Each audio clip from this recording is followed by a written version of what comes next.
Welcome to Hard Talk. I'm Stephen Sackur. When it comes to populist politics delivered with menace, no one does it quite like Rodrigo Duterte, elected president of the Philippines a year ago. Since he came to power, around 7,000 people have been killed in his war on drugs crime. Human rights groups are aghast, but a majority of Filipinos seem to like his iron fist. My guest is one of the president's fiercest critics, Senator Antonio Trillanes. Is Duterte taking the Philippines and the region in a new direction?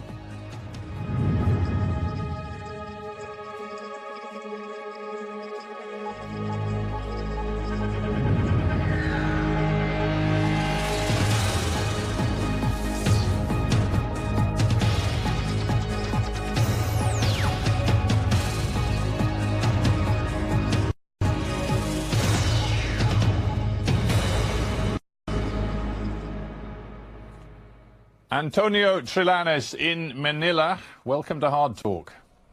Hello, Stephen. Thank you very much for inviting me. We speak at a difficult time for your country. In Marawi, in Mindanao, in the south of the Philippines, you have a national emergency with a town which, for weeks, has faced siege because it's been, in essence, taken over by jihadist gunmen. The president says this is a national emergency. It is time for the country to unify in the face of the threat. Do you agree with him? Well, I agree that what is happening in Marawi is a national crisis. It is something that we should deal with decisively. But I feel that the armed forces historically have faced more difficult challenges before, and they can overcome this challenge once again, and I have no doubt that the armed forces of the Philippines will subdue the Maute group. Yes. Now, the finance minister just a couple of days ago made a very clear point of associating, as you put it, the Maute group, the jihadists who are in Marawi, associating them with drugs crime. He said there's no doubt a lot of the money they make, the way they operate, comes out of their involvement in organized drugs trafficking. Do you agree with that? Well, probably that is the case, but the question is, for the past year that they unleashed this deadly war on drugs, how come they did not touch these suspected drug lords who are supporting the Maute? The finance minister, again, in an important speech just the other day, said it is time for the country to back a president who wants to see a Philippines where obedience to the law is not optional. He's imposed martial law in the area around Marawi, and there is talk that he may extend the area under martial law. You've called this a national crisis. I'm just wondering whether you support him at this time of crisis. We support the claim that what's happening in Marawi is a national crisis. In terms of the reach of the Maute group, they can wreak havoc in the whole country in terms of activities that may be deadly to the Filipino public. But in addressing this threat of terrorism, a martial law is not the cure, because it will affect the way of life of the Filipino, and at the same time it will affect negatively the economy of our country. My prescription was to enhance the capability of the intelligence community and our law enforcement agencies so that we can accurately pinpoint the terrorist cells without affecting the way of life of the public. Isn't the truth, Senator Trillanes, that the Filipino public elected Duterte to the presidency because they wanted a tough guy? They wanted a guy who could impose order on the Philippines. And if one looks back at the situation when he took over, the Philippine Drug Enforcement Agency stated last year that 92% of districts in Manila, for example, were affected by drugs, the overwhelming drug of choice being crystal meth. your country was in a parlous state. Drugs crime was at the center of it, and that is why Duterte was voted in to deal with it. Yes, he created actually his own crisis. Let me just go back to that premise. 98% of the districts in Metro Manila, but for the whole country, only 27% of the barangays, as we call it, are affected or influenced by illegal drugs. And in terms of national statistics, we only have 1.8% of the population that has used illegal drugs. Most of it are marijuana, compared to the global average of 5% of the population. So in fact, our drug problem is not as bad as it seems. While we agree that it should be addressed, but it is not the primary or the only problem in our country. Are you a Democrat, Senator Trillanes? Yes, I am from the Nationalista Party. No, I didn't mean in terms of party affiliation. I just meant in terms of your commitment to democracy. Because it seems to me fairly clear that Duterte, whatever you think of him, was straightforward with the public. His platform was quite clear. I'm just going to give you one quote from his campaign. He said, "Forget the laws on human rights. If I make it to the presidential palace, I will do just what I did as mayor in Davao. You drug pushers, you hold up men and do nothings, you'd better get out because I will kill you. I'll dump you into Manila Bay and I'll fatten all the fish with your bodies." That was his platform, and he won a clear victory.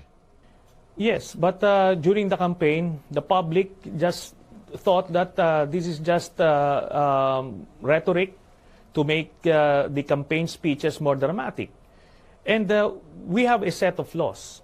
It doesn't mean that he said that during the campaign and he was voted into office just the same. It doesn't mean it will give him the license to kill our own people. He should still be made accountable for his actions outside the law. Do you think his war on drugs is working? Definitely not. As I mentioned, only the poor people, suspected users and drug pushers are being killed. Running total at least would be more than 9,000 already. But he has yet to touch the big-time drug lords, which are already mentioned in the list of various law enforcement agencies. It's not easy for me to judge, but looking at the comments made by members of the public in Manila to news agencies, they're saying things like, the streets are safer now. Here in the Philippines, we needed a ruler with an iron fist. These are quotes from the general public. That seems to be the mood. The ratings for Duterte still remain high, 75% approval rating. I'm just wondering whether your comments, which are constantly negative, are out of tune with ordinary Filipino opinion. Well, the numbers that you mentioned are the latest numbers way back in March. But if you look at where his numbers were when he assumed office, it went as high as 92%. So in less than a year, it went down by 17 percentage points. Well, and I believe but believe me, Senator, if a Western politician could command 75% approval ratings, they would regard that as the happiest day of their life, believe me. Well, I agree. But the issue here is the bulk of the Filipino public are not really aware of what's happening on the ground. It's the propaganda machine of the Duterte administration is very, very effective. And bulk of the Filipino public are just busy with day-to-day living that they don't really get to know the magnitude of the damage that Duterte has done. That's why historically in the Philippines, the popularity ratings go down as the information have radiated to the general public. And I believe the numbers would continue to go down as they know more and more about the real situation. Right. Well, talking about the real situation, you personally seem very committed to trying to bring legal action against President Duterte for his past actions, particularly going back to his past actions, particularly going back to his long time as mayor of Davao in Mindanao.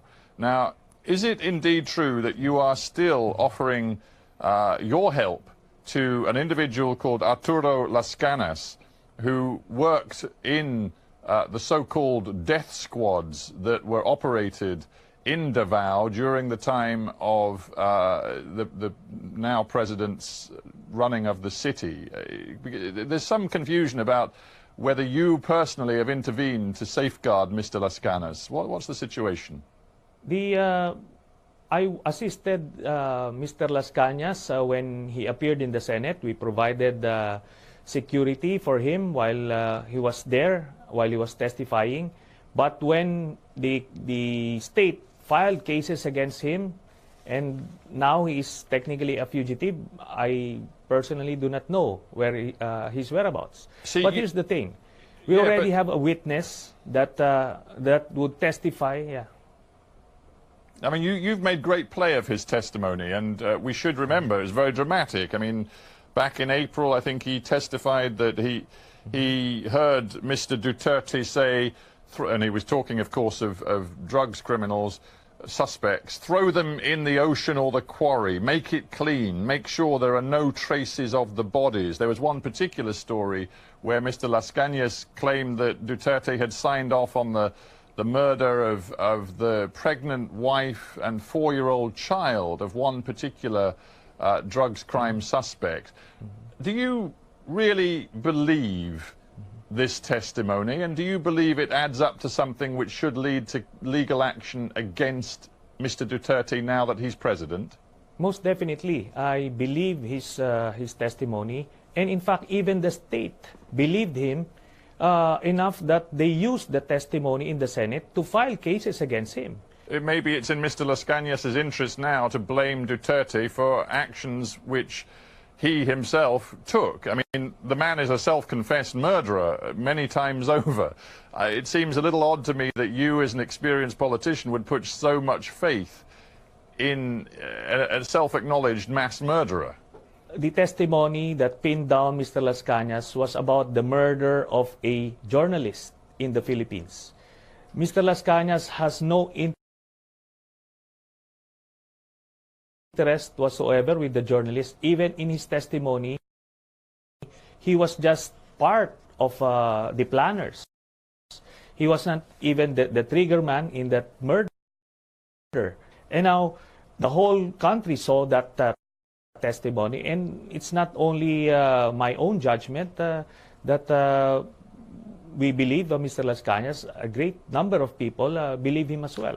The thing is, this isn't just about the law, it's also about politics. And I come back to the point, I mean, Mr. Duterte has said many different things at different times. In a sense, one could compare him in that way in which he is difficult to pin down to, you know, other prominent politicians of our time who use Twitter to send different messages at different times. But the point about Mr. Duterte is, in May 2015, for example, he said, "Am I the death squad?" It's true. That is true. So again, he has put his own record in front of the Filipino public, even to the point of discussing his association with death squads. And the Filipino public decided this was the man to clean up your country. So in political terms, it seems to me you're bashing your head against a brick wall. Well, I'm not about to give up on this, even on the Filipino. It will take some time because the propaganda of the Duterte administration is getting in the way of the flow of information or the flow of the truth to the public. So it will take a little time, but his numbers continue to go down. And I'm quite confident towards the end of the year, his numbers would be way below 50 by then. Yeah, I asked you earlier if you were a Democrat, and I think you feel you are, but let's look at your track record. Yes.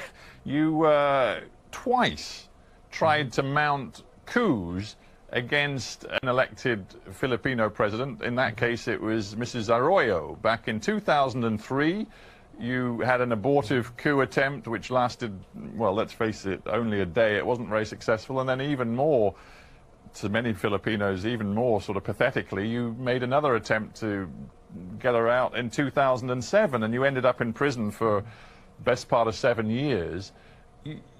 Are you thinking that a coup is a legitimate response again to the Philippines' current political situation?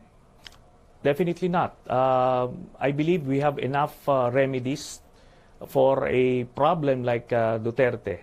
But let me just go back to that premise. Gloria Macapagal Arroyo assumed power back in 2001 through a coup.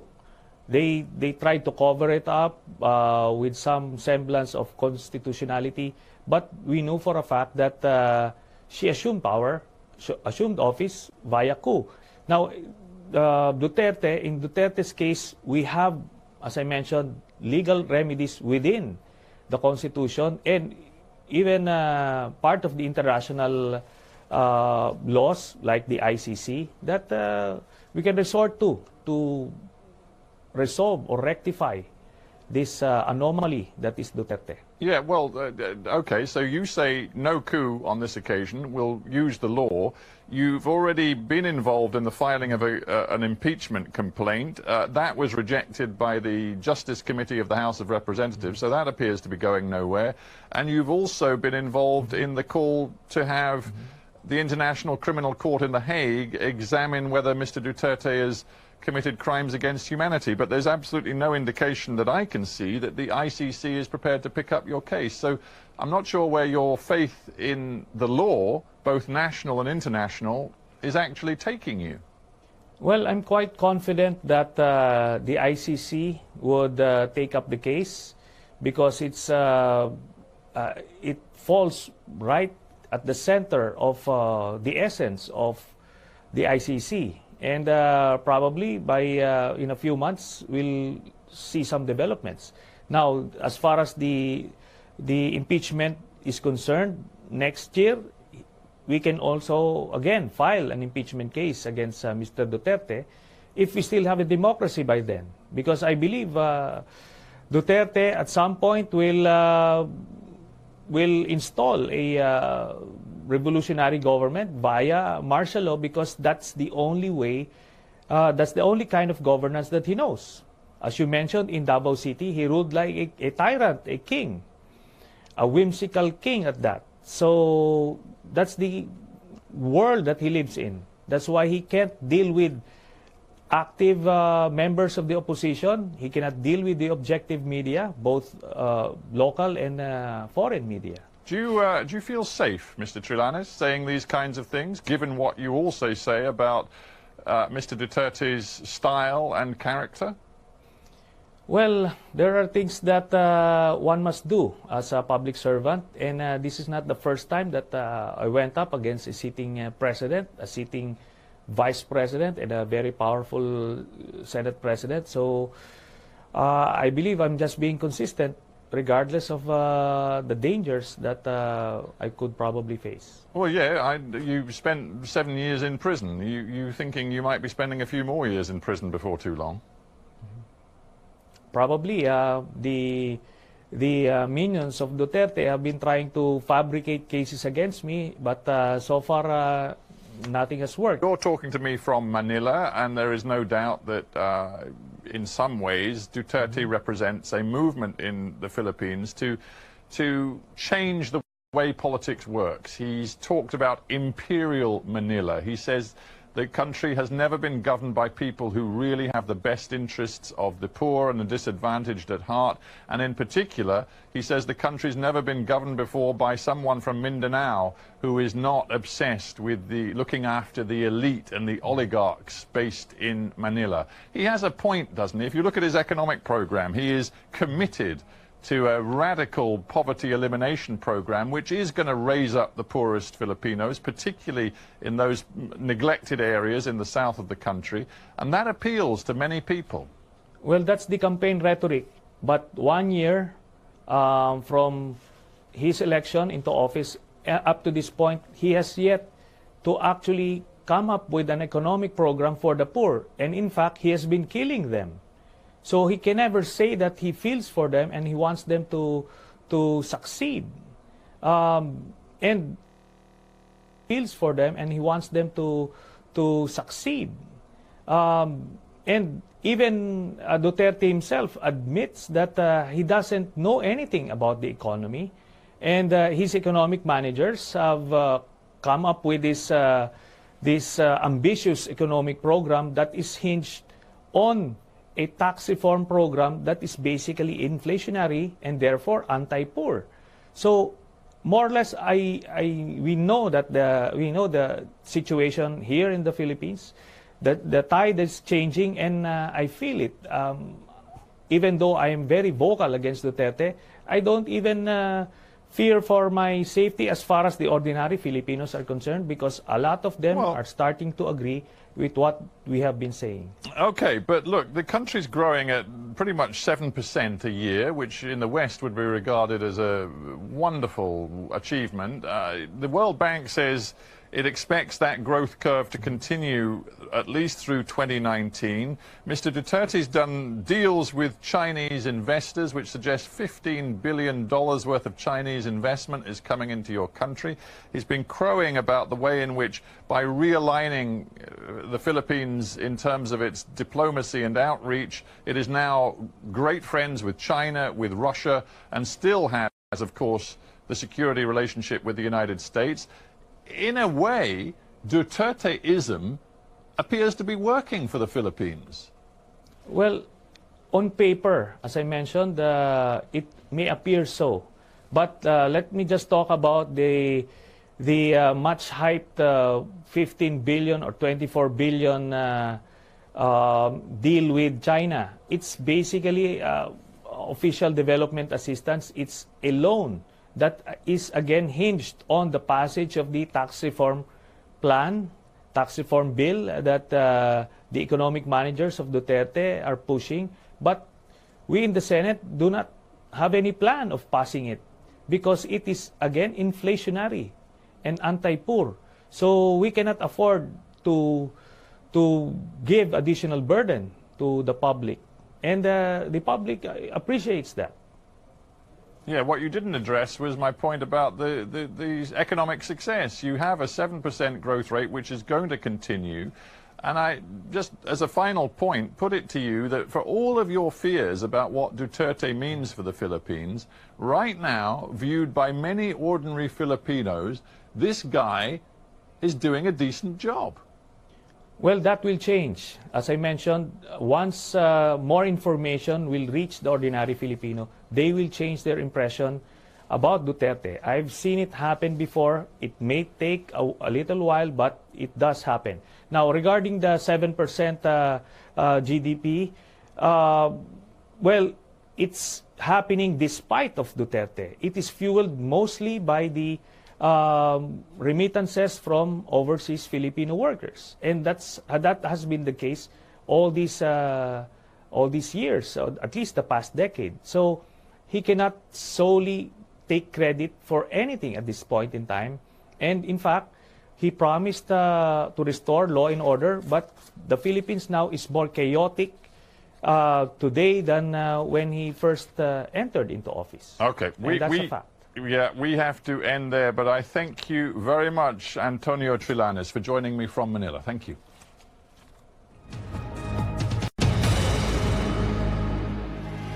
Welcome to Hard Talk. I'm Stephen Sackur. When it comes to populist politics delivered with menace, no one does it quite like Rodrigo Duterte, elected president of the Philippines a year ago. Since he came to power, around 7,000 people have been killed in his war on drugs crime. Human rights groups are aghast, but a majority of Filipinos seem to like his iron fist. My guest is one of the president's fiercest critics, Senator Antonio Trillanes. Is Duterte taking the Philippines and the region in a new direction?